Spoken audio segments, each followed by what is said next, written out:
Okay, let's have a look at some, I'll call them palm nails, even though that makes no sense really, because if it was a palm nail, a pretty ugly big nail growing on your palm, and very unsightly. Also, even the thumbnail concept doesn't make that much sense, because the thumbnail is really smaller than what gets called a thumbnail. That's really a thumb size sketch when you talk about a thumbnail. Anyway, we'll call them palm nails, why not? These are just exercises in, I guess, environments, compositions, and why do I do that? Well, why do I do anything? What is the point of anything? Because I'm impelled to do it, since I don't feel like my understanding of environments is, and physics of environments and perspective is where it should be. So it's a funny thing that you spend your life looking at the world 24/7, not really 24/7, because you're dreaming, but then when you're dreaming, you're looking at the world. Actually, your brain is processing the physics of the world, and the funny thing is that it never really learns the physics properly in terms of being able to convert it when you're trying to make anything or draw anything. It will just tell you when it's wrong. It never tells you actually how to do it.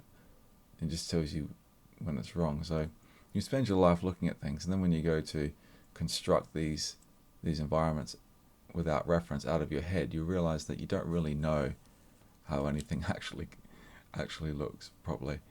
Even basic things like horizon lines, perspectives, and just little details of physical reality, or big details of physical reality, receding contours, and just all kinds of things. How physics actually works. Your brain will just tell you that it's wrong when you keep messing it up. So it's pretty annoying actually, because the brain knows clearly how things are supposed to go, but there's a problem connecting that with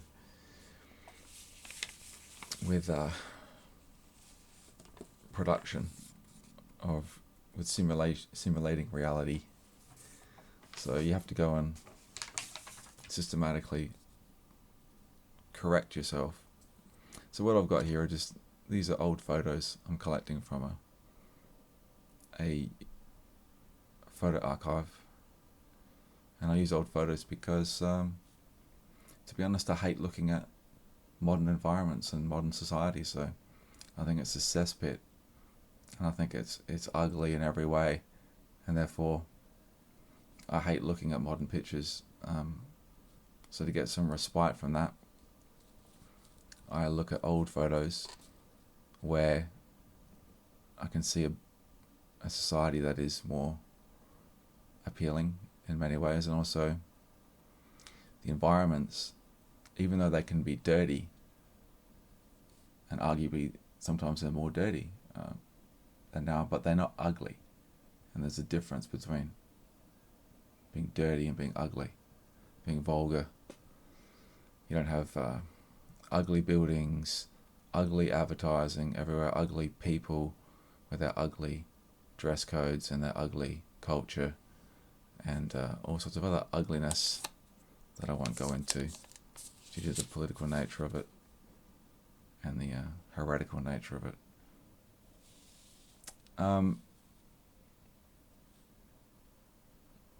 So yeah, that's why I look at old photos, and I draw from old photos in this situation.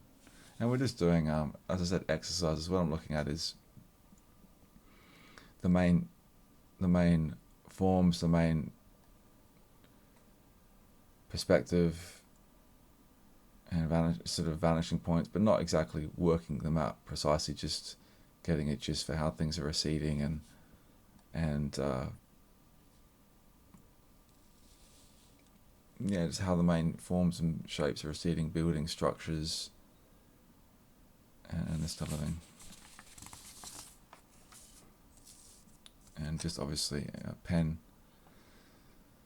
and ink, dip pen, and I've got I've got an ink and then another watered down tone. But when you actually when you are using ink and you want to wash over it, the ink bleeds off and darkens the other tone anyway, so it's not consistent. It's just, we're just doing rough studies. And the idea is, I'm going to do, every now and then I go through a phase where I do this. I do also straight up landscapes and landforms, because really I've spent most of my time in this domain studying living creatures, and you realize when you have to do things that don't involve just figures and creatures, like I said, your brain knows that how everything goes apparently, but you're not comfortable with the environments. So this takes a bit of the edge off potentially needing as much reference, or just yeah. This is the other side of the visual world, the broader, the long shot, as opposed to isolating figures and animals and these types of things. That's really all I've got to show for now. I'm going to try and do a lot of these because I've gone back to my archives and downloading a lot of stuff, and it just takes quite a bit of time. So sometimes I get sick of doing it, and then what happens is I'll have 4 Google windows with just hundreds of tabs, and then I'll lose my tabs accidentally, and then I'll lose all my photos I haven't saved, and you know how it is. The frustrations of information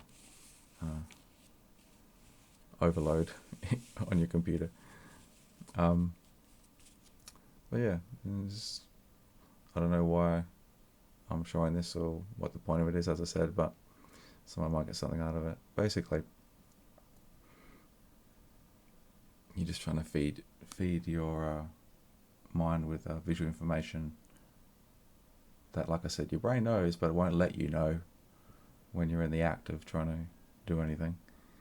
So it'll just tell you afterwards that it's bad, it's wrong, it's clumsy, and you keep trying to fix it, and it'll keep saying, no, it's just wrong. I'm not going to explain how. So you have to go and pretty much drill how things are going to sit in environments, more or less. I mean,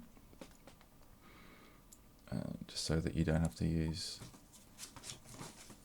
as much reference, or any reference ideally. If you're doing non-realistic. Oh, here's some more I've started. That's my next batch.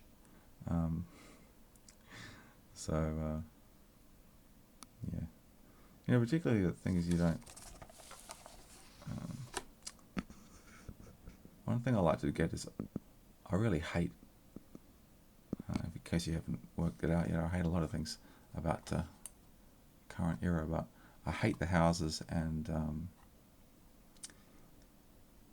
just all the structures, and so I like to go and find houses that I actually like from certain, basically European houses, and they're not on this particular picture, but if you never see any of the good stuff in your actual environment, then you never, you have to go and get pictures of it, pretty much. even coastal forms and other things that you like, mountains and things. If you don't live near them, then you're never going to get any. You need to go find information. But yeah, basically I'm looking for landscapes, building structures, city structures, settlements. It's good to have some figures in there just to get better at placing these forms in perspective, in simple form, but yeah. And I think I'll just leave it there, so hopefully this wasn't too blurry.